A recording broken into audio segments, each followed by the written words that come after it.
నిందితులపై AP ప్రభుత్వం దృష్టి సారించింది. వైసీపీ కీలక నేత అనుచరుడే ఈ మెయిల్స్ పంపారని పోలీసులు గుర్తించారు. రేపో మాపో నిందితుడిని అదుపులోకి తీసుకునే అవకాశాలు కనిపిస్తున్నాయి.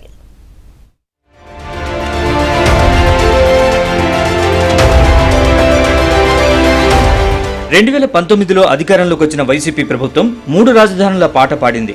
అమరావతిలో స్టార్టప్ ఏరియా అభివృద్ధి అవసరం లేదని సింగపూర్ ప్రభుత్వానికి లేఖ రాయడమే కాకుండా కాంట్రాక్ట్ను రద్దు చేసుకోవాలని బెదిరించింది. దీంతో కంగుతిన్న సింగపూర్ అధికారులు ఏపీ ప్రభుత్వంతో కాంట్రాక్ట్ రద్దు చేసుకుని వెళ్లిపోయారు.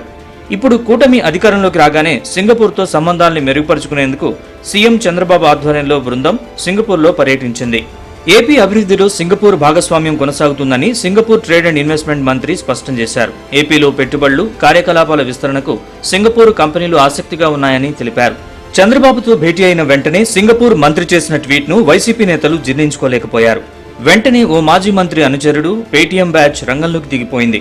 సింగపూర్ ప్రభుత్వానికి, అందులోని మంత్రులు, అధికారులు, సింగపూర్లోని పలు కంపెనీల యజమానులకు మెయిల్స్ పంపేశారు.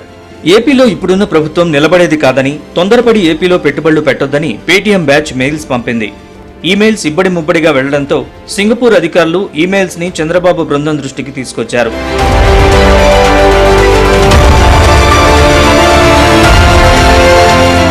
అయితే చంద్రబాబు ఈమెయిల్స్ విషయం తెలుసుకుని వెంటనే తన పేషీ ద్వారా పోలీసు ఉన్నతాధికారులకు సమాచారం పంపారు. రంగంలోకి దిగిన పోలీసులు మెయిల్స్ పంపించిన వ్యక్తి కోసం వేట ప్రారంభించారు. వైసీపీ ప్రభుత్వ హయాంలో కేబినెట్ లో నెంబర్ 2గా చేసిన ఓ సీనియర్ మాజీ మంత్రి అనుచరుడు ఈమెయిల్స్ పంపించినట్లు పోలీసులకు సమాచారం అందింది. చివరకు అతన్ని గుర్తించడమే కాకుండా ఎవరెవరితో ఇతడి సంబంధాలు ఉన్నాయనేది కూడా తెలుసుకున్నారు. ఇందులో భాగంగానే వైసీపీకి చెందిన కొంతమంది మాజీ ఎమ్మెల్యేలతో ఇతనికి సంబంధాలున్నాయని ఫోన్ కాంటాక్ట్ ద్వారా తెలిసింది. అతను ఎక్కడ ఉంది, ఎవరి అనుచరుడు, ఎవరు ఆశ్రయమిచ్చారనే అంశంపై పోలీసులు ఆరా తీస్తున్నారు. రేపో మాపో నిందితులను అదుపులోకి తీసుకునేందుకు ప్రయత్నాలు ప్రారంభమయ్యాయి. ఇదే విషయాన్ని నిన్న మంత్రి నారా లోకేష్ తన ప్రెస్ మీట్ లో కూడా ప్రస్తావించారు. గౌరవ ముఖ్యమంత్రి గారితో పోటీ పడాలని ప్రతి మంత్రి మేము పరిగెత్తాం. ఇదంతా జరుగుతున్న సమయంలో ఒక వ్యక్తి, మురళీకృష్ణ అని ఒక వ్యక్తి, సింగపూర్ ప్రభుత్వానికి ఈమెయిల్ పంపించాడు. అక్కడున్న మంత్రులందరికీ, అధికారులందరికీ, సింగపూర్ హై కమిషనర్తో సహా ఆ వ్యక్తి ఈమెయిల్ పంపించాడు.